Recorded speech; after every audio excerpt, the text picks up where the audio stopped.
Talking Swadeshi, farmer protection. Modi signals to Trump that India is no pushover for us. The interest of our farmers is our top priority.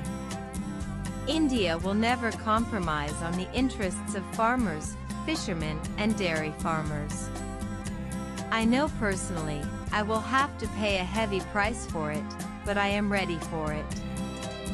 Prime Minister Narendra Modi's address at the MS Swaminathan Centenary International Conference in New Delhi is a strong message being sent to US President Donald Trump, who has used tariffs to try and cower India into submission.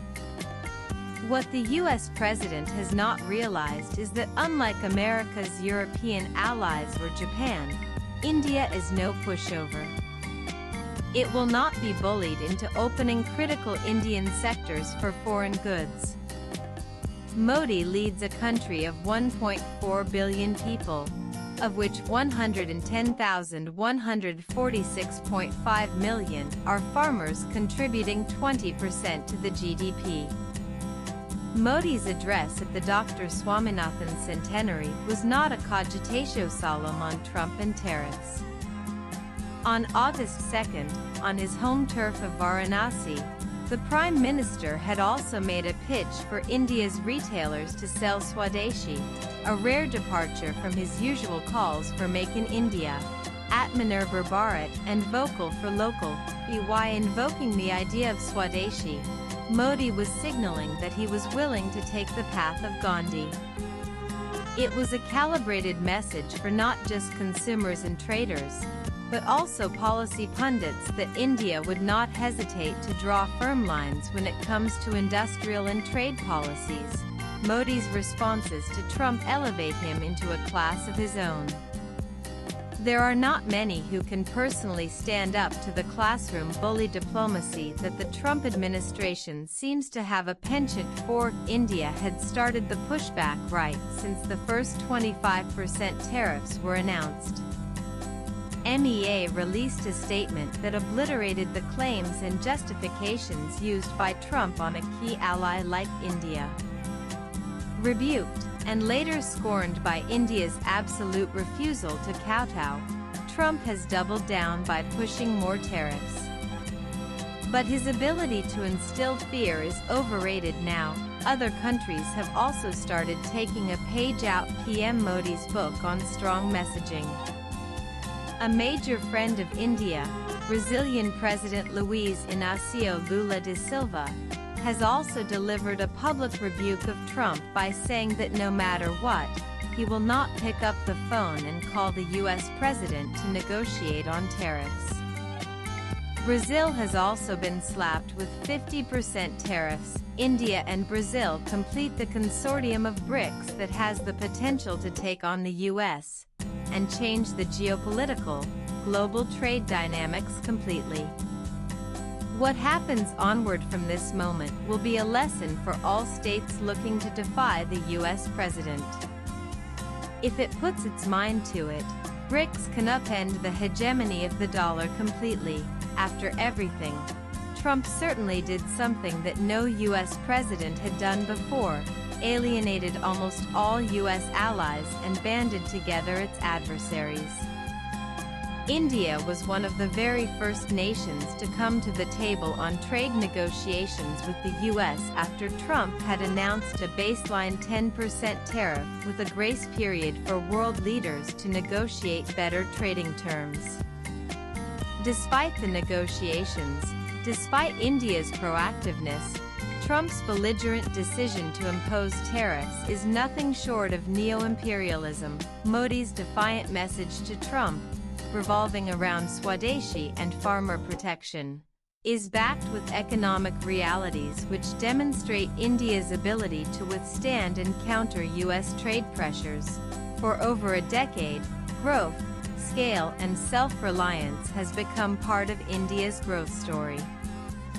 However, under threat of global protectionism and a fragmenting world order, Modi is making a pivot, repositioning India's economic sovereignty as both policy and cultural commitment. Every new item entering our homes must be Swadeshi.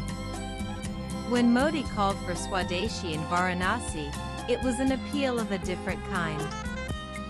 Unlike Atmanirbhar or Make in India, the word Swadeshi carries the moral weight of India's freedom movement and the rejection of foreign dependence. It's clear that New Delhi is in no mood to concede to any pressure, and will continue to chart the path on self-reliance.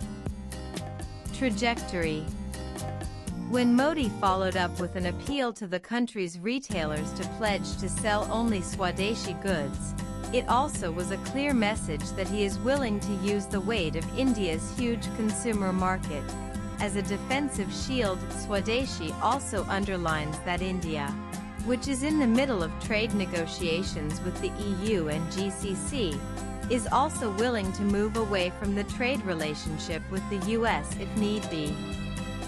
The call for Swadeshi is backed by $967.3 billion in actual negotiating tools.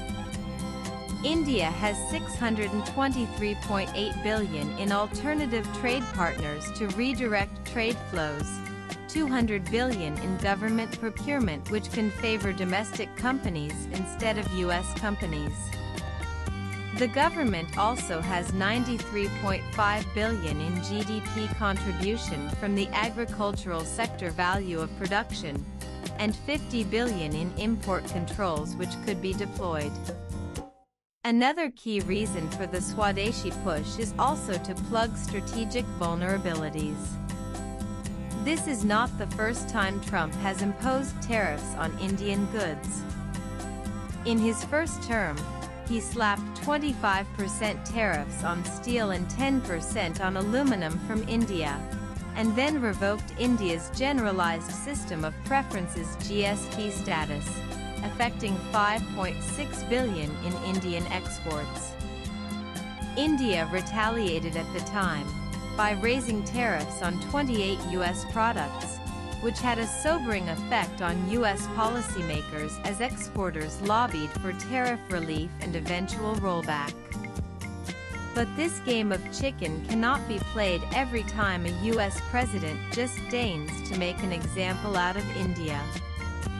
And this is where the call for Swadeshi comes into effect, the call to stand up for farmers, even if it comes at a personal cost, as Modi stated, also comes from the will to protect India's agriculture and food security. Modi knows that to bow to Trump on farm imports is nothing short of suicide. Under Modi government, India has become the world's #1 producer of milk, pulses, and jute. Last year, India recorded its highest ever food grain production. So keeping agriculture protected is critical to India's food security. No foreign power can be allowed to wipe out India's self-dependence and hold us hostage. India's agricultural production still pales in comparison to the scale and industrial capacity of U.S. agriculture. The average farm size in India is just 0.74 hectares compared to 187 hectares in the U.S. This means allowing U.S. agricultural imports without fewer restrictions would spell doom for Indian farmers. Returns on agricultural products in India are already razor-thin. Exposure to cutthroat competition from the Americans could trigger farm failures, debt defaults, and rural unemployment that can destabilize rural India. There is an argument that U.S. goods cannot match the price point of domestic food production in India. But a simple look at almonds shows us this is untrue. U.S. almonds have largely replaced Kashmiri almonds. Kashmiri almonds now account for less than 3% of the market, whereas U.S. almonds secured market dominance due to aggressive marketing and more efficient logistics. Therefore, the message from the PM at Dr. Swaminathan's centenary conference is that the welfare of farmers remains the utmost priority for his government, and that India is determined to move forward to the next frontier in food security. The recent FTA with the UK was a prime example of how India puts farmers first. Key products like cheese were kept off the scope primarily to protect the interests of dairy farmers. The Modi government has been at the forefront of direct support for small-scale farmers, whether it be through the PM Kisan scheme, crop insurance, or cheaper, quality seeds and fertilizers. The creation of 10,000 farmer-producer organizations (FPOs) has strengthened the collective power of small farmers too. Yes, there is a trade imbalances with the US, and it benefits India currently. However, the $45.8 billion trade surplus means it's the US which needs Indian goods more. Trade deficit has grown 5.9% YoY, which showcases America's increasing dependence on Indian exports. This essentially means Trump's tariffs essentially are economic self-harm. Any escalation, such as the one going on right now, hurts America's access to critical Indian products like pharmaceuticals. Indian companies supply 40% of America's generic drug market. Their prices in the US will go up. India, on the other hand, is now an indispensable link in the global healthcare supply chain. It exports pharmaceuticals to over 200 countries.